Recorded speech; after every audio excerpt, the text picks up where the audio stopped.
This is Reaume Brothers Racing, a gritty three-truck crew fueled by hunger and fighting for their shot at glory among the sport's titans. I mean, obviously, I'm sure you feel the pressure, but I want to make sure I'm clearly communicating, right? Like, you need to find a deal. Over the next 6 weeks across 6 punishing races, from the Midwest to the South, Reaume Brothers Racing will face unyielding challenges, mechanical breakdowns, cutthroat competition, and the grueling demands of life on the road. Every race is a proving ground, every lap a testament to their hard work. I had to tell someone to go home tonight, in the middle of their job, in the middle of a pit stop. Welcome to Reaume Brothers Racing, an unfiltered journey into the heart, grit, and unbreakable spirit of a small, hard-working team chasing big dreams in the NASCAR Craftsman Truck Series. Fun. This is the most fun I've had ever in a race car. Minus my mistake, but I love you. So David Waller, and I'm telling you guys, but obviously keep it. We have a problem. Okay, what we got? I got a phone call from AJ's dad, and they had a car accident, and AJ's grandparents and his aunt were killed in a car accident. So obviously they're not going to be able to run Wilkesboro. AJ's situation really just is crappy. It just sucks for them more than anything. That's where my focus is. It's just that family, right? Like, there's always another race. There's always another opportunity to go to the racetrack, and but you know, you can't relive those moments with the people that they lost. So they were concerned about it. I told them not to worry about it. Obviously, obviously they've already paid for the race. We've got badass workbenches on there. We've been working hard to put that together. So I need to call Cody at Badass and let him know. I mean, there's nothing I can really do about that. First off, our hearts are heavy, and our minds and prayers are with AJ and his family. It's a really tough situation, and above racing, right? We're a pretty relational organization, and we care about the people that are attached to us. So I hate that for those guys. Obviously, terrible situation for them, but now we need to figure out who's going to drive, and we need to figure out how they're going to pay for it, because we can't let something like that happen to AJ and them and not. I mean, they don't need to worry about going racing right now, and they also don't need to worry about money and whatever, right? We worked hard for that. We worked hard for that badass workbench deal, so we need to get somebody with some money behind him in that truck, so that we can just put AJ in a race in the future. It's a tough deal for them, and then on our side, it's a tough deal for us, because now we've got to figure out who's going to drive our truck in less than 72 hours. An entry list come out today, so that'll be a challenge for sure. Just figuring out paint schemes and rosters and that whole deal, right? There's so many different parts that goes into it. Told Mason to stay on top of whatever the funeral arrangements were, and to make sure to send him flowers and stuff like that.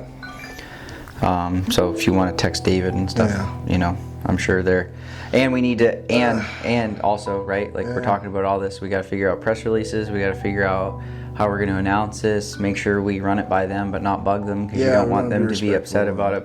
They got a lot going on, like, so.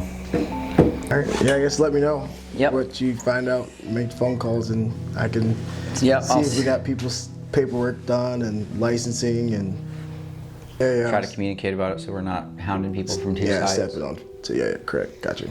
And then 10-4. Our focus when we got that phone call was trying to make life as easy and as stress-free as possible for them during that difficult time. So, does that mean that stress and problems fall back on the race team? Absolutely, but we're happy to carry that burden, because if you're here and you're driving or working at RBR, I've said this to guys before, we could win 10 championships and never invest in the people that we get to work with, and we'll be the biggest losers. Or we can invest in the people that we work with and be there and work with them and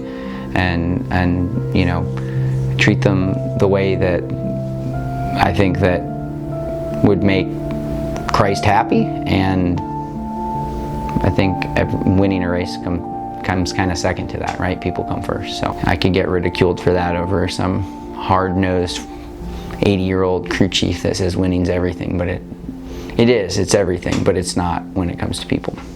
I know it was definitely unexpected, last minute. Obviously, prayers are out to AJ and his whole family. It's obviously a very unfortunate situation. But yeah, I got the call from Josh to come in here and fill in for him and hopefully represent him well and have a good run here at North Wilkesboro. So switching drivers at the last second, like a situation we ran into at North Wilkesboro, definitely has its challenges because you think you're all good and ready to go. Driver's happy, snug and comfy in his truck. And then circumstances played out to where, we had to put Tyler Tomasi in the truck.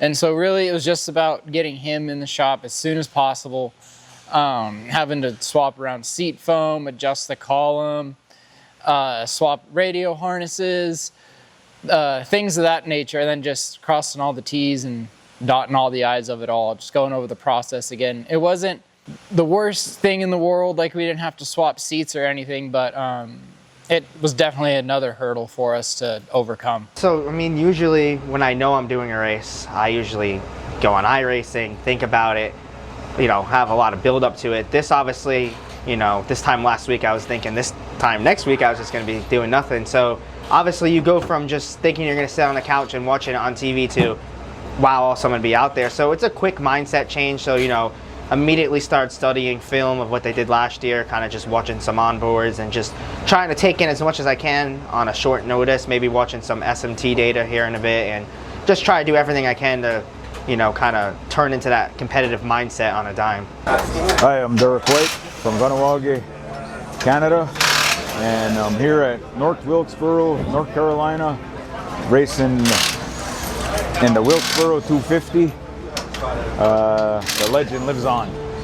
Yeah, Derek White is that takes me way back when I was first trying to cut my teeth in NASCAR and was working for Carl Long in the shop. I was an interior guy and worked on setting up the race cars and mounting seats and about anything I could do during the day, and then chasing sponsors at night. And the deal I had with Carl is that I got to drive the race car if there was no one else to do it, and we made the most of the situation that we had. Around 2013, 2014, I guess, Josh was driving one of our cars, my MBM with Carl Long, and that's how we basically hooked up together. And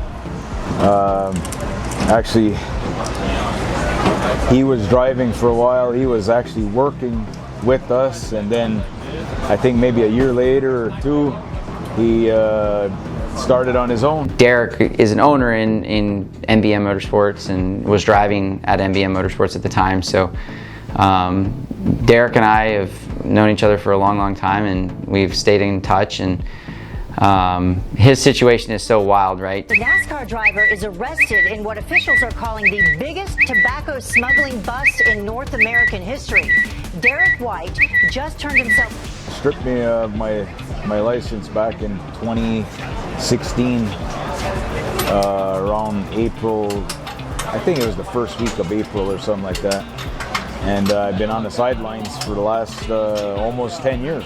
To get slammed with what I believe is the biggest drug smuggling operation in Canadian history or something like that. He got, ostracized from NASCAR and was suspended, and then when all of that got taken care of, which takes years and years, then he's able to return to racing, to be able to return back and make his debut, his return debut with my race team is something that I take a lot of pride in, right? So it feels good to be back and running with Josh, an old friend.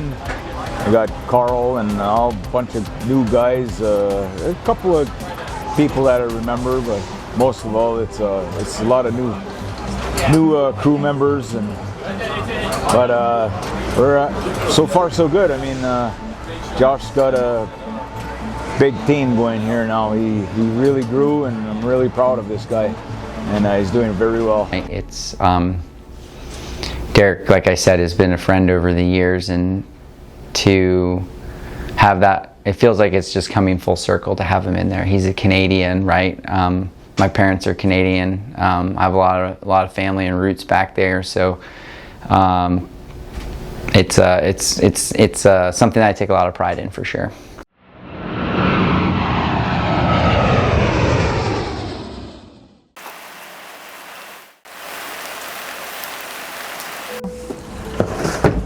Is engine prime, which is basically your pre-practice adjustments. I already have my tire pressure set, and since we got rain, I'm doing one more radio check with Frankie, because every time it rains we always do a pre-radio check before he gets in addition to the one that we check at the shop.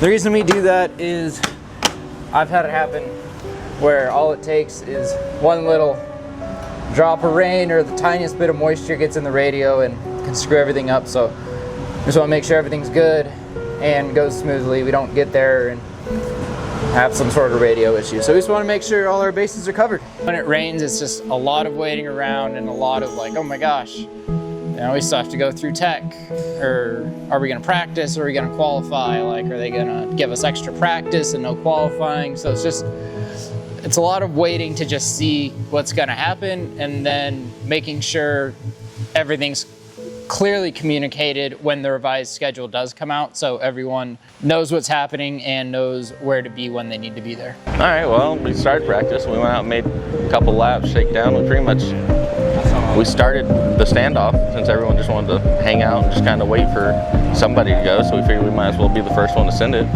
And we went and made our 5-6 laps, came back. Then we went and found a little hole to slide into, and then we just got absolutely ran over by the 88 and ripped the whole left rear quarter off the truck. So I mean, you'd think we pay attention more out there, holding our lines, but it is what it is, right? Take our damage and we'll keep on moving. Let's freaking do it. Let's go to work, man. Let's do our job. All right. Let's do what we do. Let's do it, Chris. You're the man.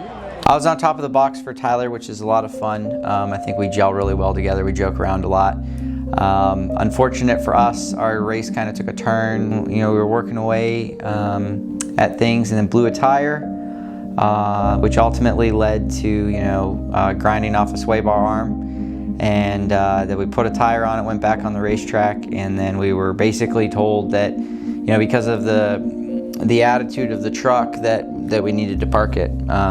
We were more than capable of making minimum speed. Was not a decision that was made on my part on top of the box. It was something that I was told from our sanctioning bodies. Yeah, but I had the official come down and tap my shoulder and tell me to fall back. Hi! I don't know what race control is telling me. No, I went and found the fucking official, so he's gonna tell me why. It was the stage 1 restart, or coming to the restart, that it got miscommunicated between the tower and the officials on the spotter stand, where we should have been behind the last truck on the lead lap because we were the first truck 1 lap down. I think a penalty on the 33 is what ultimately cost us the lucky dog, which would have put us in a different situation. It just changes your entire race. So NASCAR admitted that they were at fault, but they can't really do anything back for us. So on our end, I think the only thing that we can do is next time we need to be more aggressive on the restart to maybe mess it up and go make it 3 wide or something like that, so that they see there's a problem and work to resolve it. But to be completely honest with you, it's just a crap day across everything. We should have had a top 20 run easy with Tyler, but he had a alternator switch off, and I guess we got some pretty badass batteries in the badass workbench truck because it made it almost an entire stage with no alternator. But go on to an intermediate next week, and excited to have old Mason Maggio behind the wheel of the 22 and try to rebound some points there. And yeah, I guess fortunate that we don't have any clip damage, so that's good. On to next week.